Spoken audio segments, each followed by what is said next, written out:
All right, this story was told by a Rabbi Idan,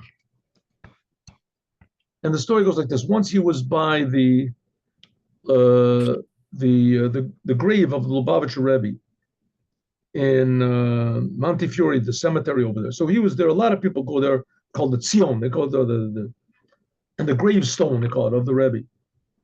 So there's also the previous Lubavitcher Rebbe is also buried there. Anyway, so he's there, and a lot of people go and they write letters to the Rebbe, and they get amazing answers. And there's Igrot Kodesh there that people get answers from. Anyway, the Rebbe is still as even more available than he used to be. It used to be you have to wait a while to get answers. Now you get answers immediately, and everybody gets in. So anyway, so he's there, and with some friends, and he notices that there's two children, a boy and a girl. The boy is like maybe 15 years old. The girl is maybe 13. And they're standing there without any accompaniment. There's nobody there, and they don't seem to be particularly religious. And they're watching the door. People are coming in, they're streaming in all the time. People are coming in. There's a big, huge tent over there, and then people come in. This story must have been, about 20 years ago or so.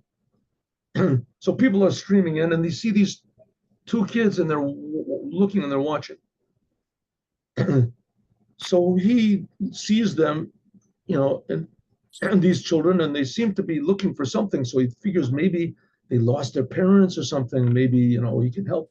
So he approaches these two children and says, "Can I help you?" Is there something? They say, "No.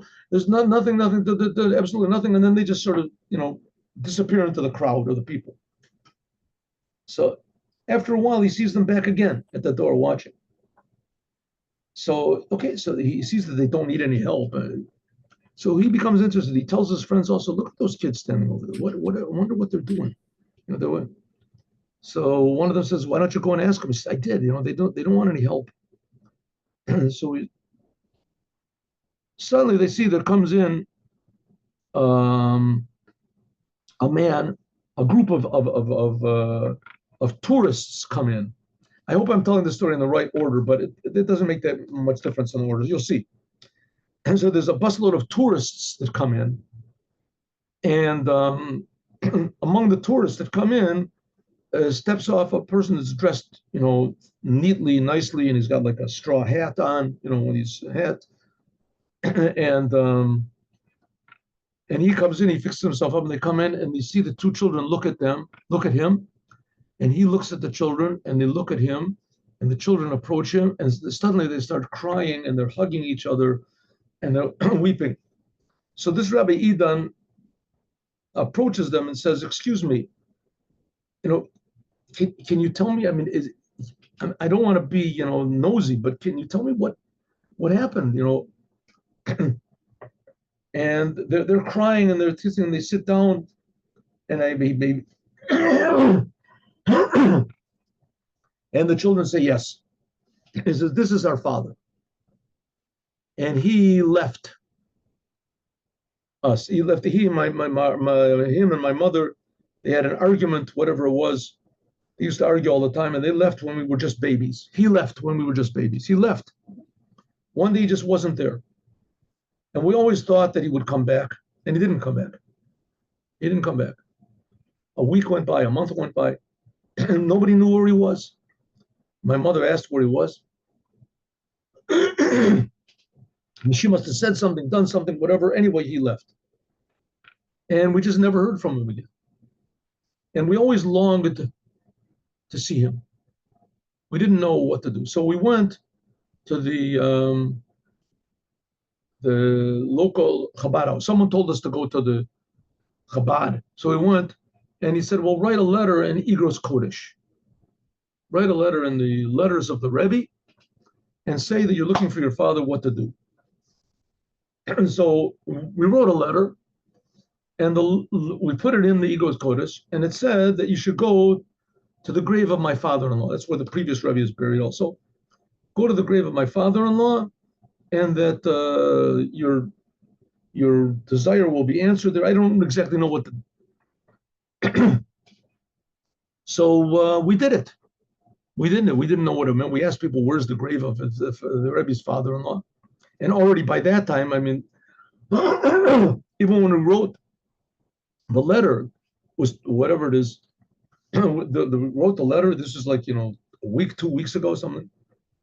And the letter, of course, that the Rebbe had written was written, you know, 30 years ago, 40, whatever years ago.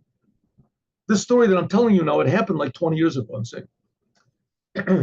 So by that time, the Rebbe, Lubavitcher Rebbe, he had already passed away. But the letter that they read, that had been written like 20 years previously to that, when the Rebbe was still alive and his father-in-law was buried there. So he said, we came here and we're looking for people. We don't know what to look for. We're looking all around and we saw everybody that's already here. So we're standing by the door and we're looking new people to come in.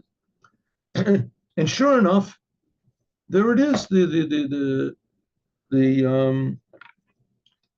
We saw the come in. Oh yes, and my mother always told us that I look like my father. That's what she said. That my face looks like my father's face. That's what she told. And so we came here. We don't know what to look for, but we know that one thing. We saw someone coming. His face is something like my face, as we knew that maybe this is the man. As soon as we spoke to him, he said, "Yes, it's true. No, our father came back to us." So, I mean, it's a double, triple miracle that's going on over here.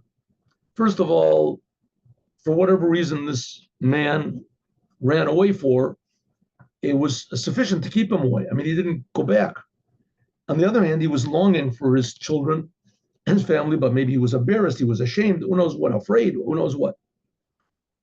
And also, they happened to go to the Chabad house and they happened to open up this book of Igrot Kodesh, and it happened to tell them to go to the Rebbe's Ohel, and they happened to go, and exactly that day that their father would be there, that their father would come, that they hadn't seen him for, who knows, 10 years, 15 years. So the miracle was everything all came together. So what do we see from this? We see that the world is not what it appears to be, that there's a big plan in the world, and everything is connected to everything else, and that sometimes we see it.